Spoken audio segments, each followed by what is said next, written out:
Also, you're judging these games by what the reviews state. Are you implying that you haven't played the games yourself? Well, later in the commentary, he does say that he has played Sonic the Hedgehog Genesis on the Game Boy Advance. If you're going to make a claim like that, the least you can do is play the games yourself and respond with your own judgment, not the judgment of others. Okay, Rogetsu, if this will help you in this argument of yours, how about this? I have played Sonic 2006. Does that make you feel any better now? Because if it does, then I'll be more than happy to give you my personal experience of the game during this commentary. Or you could also watch the footage that someone else plays, make your own judgment, see more footage of the game. You get what I'm saying here. You don't need to play the game as long as you can have enough, as long as you can see how the game is, as long as you can see enough, you can form an opinion of it. If you don't have the game, if you see the footage of it and get information on it like that, then you're fine. You got the information, you have your opinion. You don't need to play the game. Looks can be deceiving sometimes. I thought Pokemon Ranger Guardian signs would be just as marvelous as Shadows of Almia because I saw the footage of it, but it ended up being plain boring because the backtracking is worse, especially having to go back and forth using the Big Booker Bridge. That's what walkthroughs are for, Meta. You see, when it comes to making your own opinion on a video game, Let's Plays, playthroughs, and walkthroughs are normally the best sort of information you can get, because not only you can see what's going on, but the person that might be commentating over it will give you some of the experience and all that sort of jazz in return.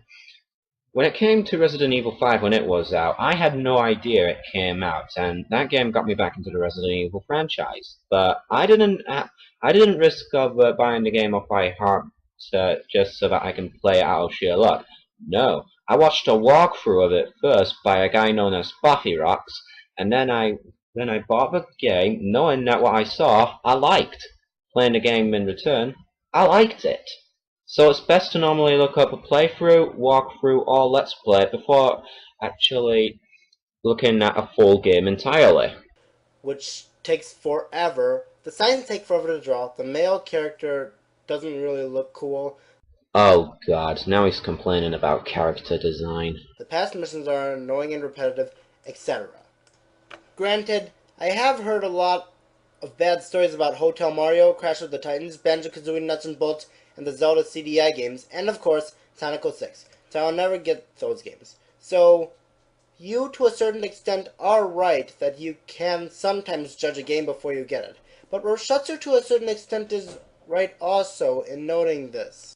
Guys, did Rogetsu really point anything out at all on that point? Cause from what I heard and seen, she didn't.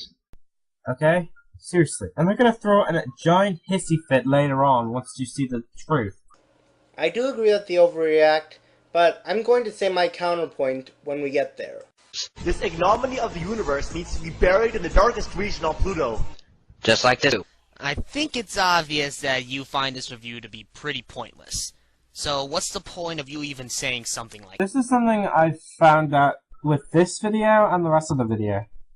Only one of them talks throughout one of these segments, therefore making their entrance in this part entirely pointless, since they're not going to say anything. If you're not going to have two people talk, have only one freaking shot of the character that is going to talk on the screen. It makes us think that the other party is going to talk. We find out they don't. What's the point of having them on screen? You might as well have only one character's picture on screen, and then have the other one appear. If both of you are going to talk, yeah, you can have the two of them. I'm just going to be criticism here, saying you don't need to have the two pictures on there if only one's going to talk. Seriously. I'll remind you guys that I Was there any point in you saying that, Meta? fixed it. Now, as retarded as 3 different Sonic games, all with the exact same name is, must this pile of hedgehog shit be one of them? Okay, this is a completely new game. This has a different storyline. It is not a remake. Yeah, I can't think of really anything else to say. I guess they were running out of ideas where they were trying to think of subtitle names. You could dub it Sonic 06, Sonic Next Gen, whatever. It's just that you can call it, subtitle it, whatever you want. Like, what if a shitty Mario game, another shitty Mario game is made and named Super Mario Brothers? It's a shameful disgrace! Okay, Shatso711 has stated this in his Shadow the Hedgehog defense rant, and now I'm going to say it.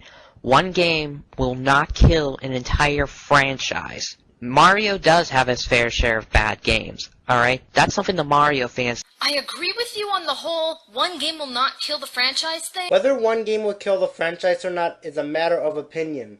Despite the fact on how stupid that sounds. I didn't think Pokemon Ranger Guardian Signs killed the Pokemon franchise. I mean, Pokemon Black and White came out after Guardian Signs, and those are good games.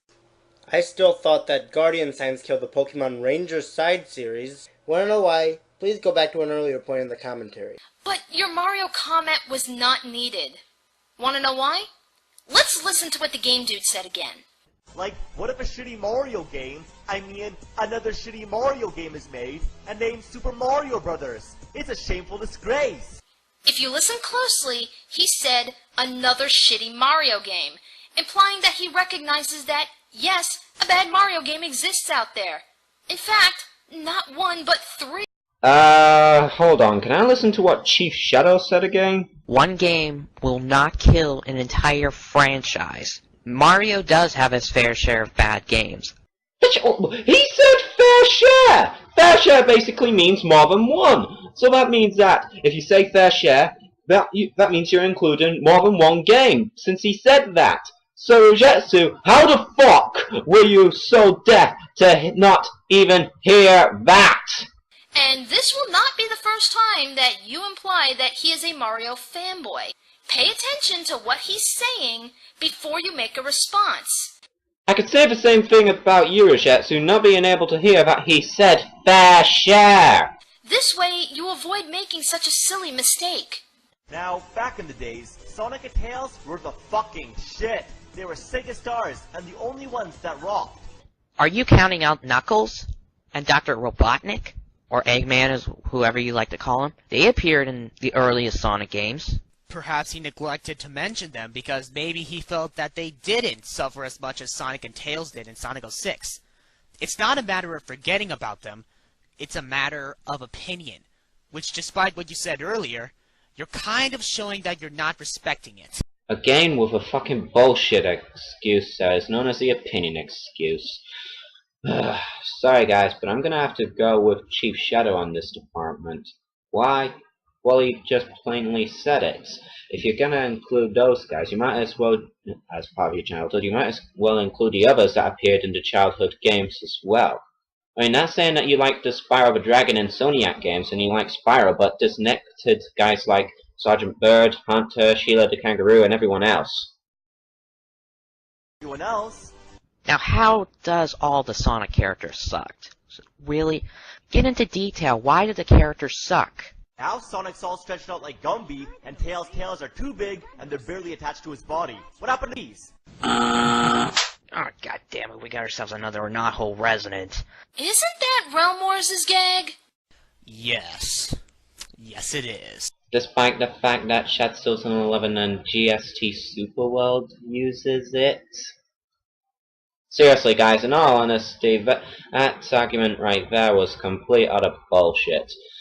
If you're gonna make an argument like that, at least think first. A gag like that has been used several times, even before Realm Wars, and I've even seen gags that happened in one person's commentary, then somebody else decides to use it in their commentary since they thought it was that good.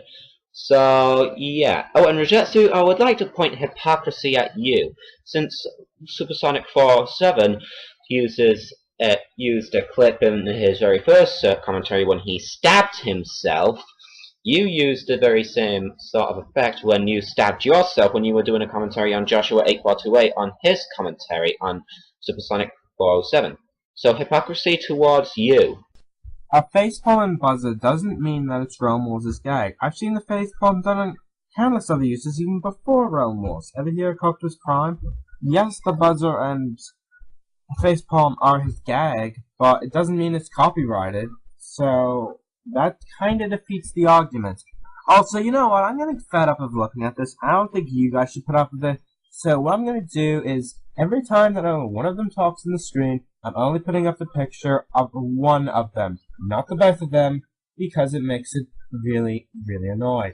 And it saves me a bit of time anyway. So, yeah, let's keep going. That ends part 1 of the commentary. We got 5 more to go.